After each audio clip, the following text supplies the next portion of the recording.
I was weeks into researching this guide, standing in my kitchen with a bag of rice in one hand and Buena Vista Social Club playing from the next room, when I realized I hadn't left my apartment in days. And yet, I was completely somewhere else. That's the trick I want to show you today. A homemade trip to Cuba. No suitcase required. This is what I built with the Caribbean Summer Reading Ritual, a free digital magazine that takes you through 14 different Caribbean islands, each one paired with books meant to transport you somewhere else entirely. The whole thing is free, and the link is right below if you want to follow along, island by island. Today I want to pull out a small portion of that adventure and invite you along for the Cuban leg of it. Before we go any further, let's pour something to drink, because Cuba runs hot and it has just the thing for it. The Green Hour is a mint tonic that works as easily as a mocktail as it does an after-hours cocktail for anyone feeling more adventurous. Ginger, mint, lime, and a pinch of salt keep company with tonic water, and together they make the heat feel entirely bearable. A shot of rum slides in beautifully if you're in that mood. And Cuba, of course, has exactly what you need for it.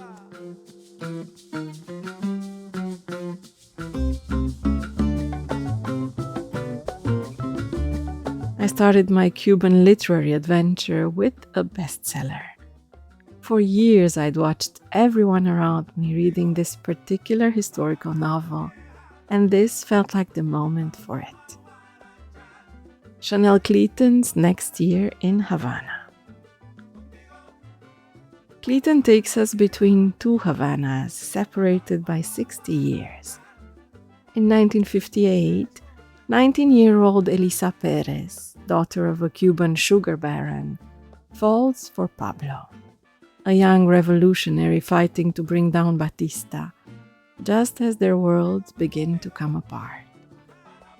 In 2017, her granddaughter Marisol arrives in Havana carrying Elisa's ashes, and, tucked among them, a box of old letters that will finally explain the secret her grandmother carried all the way to Miami and never told a soul. It's a summer read if ever there was one, but don't let the love stories fool you. There are layers upon layers of meaning underneath. Maybe now, more than ever, we're all asking ourselves whether the revolutions our ancestors bled for delivered what they promised. That doesn't make the fighting pointless. There are causes worth the sacrifice and freedoms worth the fight. But the novel underlines, gently and without ever saying so outright, the paradox so many of us are sitting with right now. The romance makes it a joy to read. This is genuinely a book you start in the morning and finish by evening. But I'd encourage you not to stop at that surface. There's so much more folded into it, and I hope the readers who made this novel so beloved around the world have found their way to all of it. The story is also full of extraordinary descriptions of Cuban food. And honestly, all I could think while reading was, how do I make this at home? How do I get myself into that old lady's kitchen wrapped entirely in Cuban culinary essence? So I did the research. I read through dozens of recipes and eventually landed on my own version of moros y cristianos, rice and beans made the Cuban way. What fascinated me most while I was putting the magazine together was learning the history of this dish and how it travels across the islands, shifting slightly from one culture to the next. As a linguist, what struck me hardest was that the recipes seem to cluster by language rather than geography. There's the Spanish-speaking rice, common to Cuba, Puerto Rico, and the Dominican Republic, the French-speaking rice of Guadeloupe, Martinique, and Haiti, the English-speaking rice of Jamaica, Barbados, or Trinidad. Each one takes roughly the same ingredients, a cup of rice, 2 to 3 cups of beans, and turns them into something that speaks the culture it came from, that transports you the moment it hits the plate. In moros y cristianos, it's black beans, cumin, and oregano that make the whole dish move to the rhythm of salsa. It isn't a difficult recipe at all. You follow the ingredients and let yourself travel. My secret was Buena Vista Social Club playing while I cooked. All I can suggest is that you put the record on.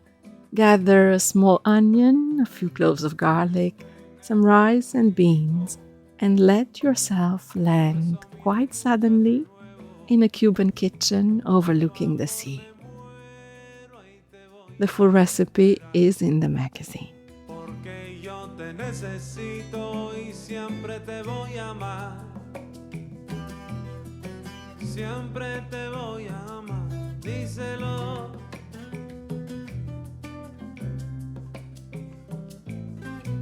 Mira, no me dejes solo, eres todo para mí. Eres todo lo que Cristina Garcia's The Agüero Sisters has been an unexpected gift of this Caribbean adventure. García opens with a secret. On a specimen collecting expedition into Cuba's Zapata swamp, the naturalist Ignacio Agüero shoots his wife Blanca without explanation, then carries her body 17 miles and invents a story about her death. 30 years later, their 2 daughters, Reina, who stayed in Cuba and works as an electrician, and Constancia, who built a beauty empire in Miami, remain estranged, each carrying half of a story neither of them fully understands, until an accident sends Reina to Florida, and the sisters are finally forced to face what really happened to their mother. While most novels set in Cuba linger along the coastline, in the vibrant capital everyone comes looking for, García takes us somewhere else entirely. Into the island's interior, its mines, its swamps, the places that don't shine with any of the tourist glamour people usually expect from Cuba.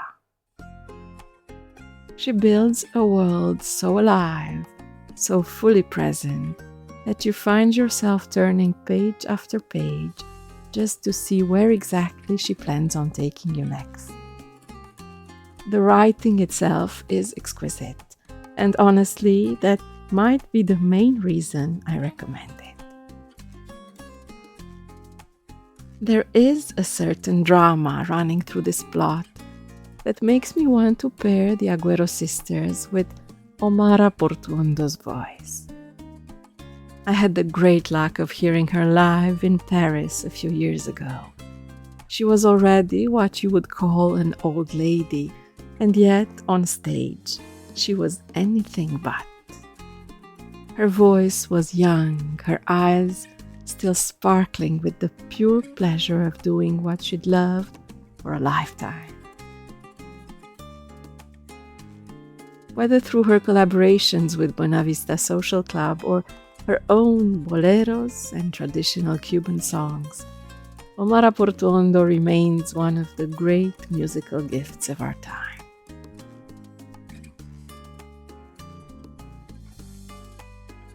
One of the loveliest discoveries while researching and writing the Caribbean summer reading ritual has been the beauty rituals of these islands.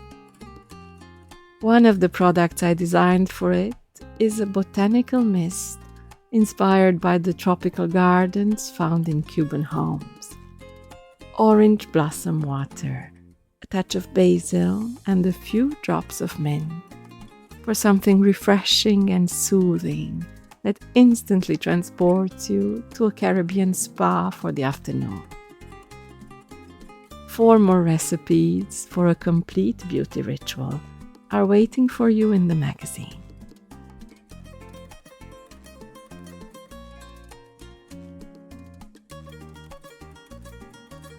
As the sun sets over the Caribbean, what better choice for an evening read than a mystery? Havana Fever by Leonardo Padura has been a wonderfully serendipitous pick for this Cuban adventure, since I had no idea going in that the novel was itself about old books. Padura's Mario Conde, once a police detective and now an antique book dealer, stumbles into a decaying Havana mansion and the finest private library he's ever seen, untouched for over 40 years. Tucked inside one of the volumes is a newspaper clipping about Violeta del Rio, a bolero singer who vanished mysteriously in the 1950s at the height of Batista-era Havana, when the city's 100 nightclubs still drew gangsters and film stars alike.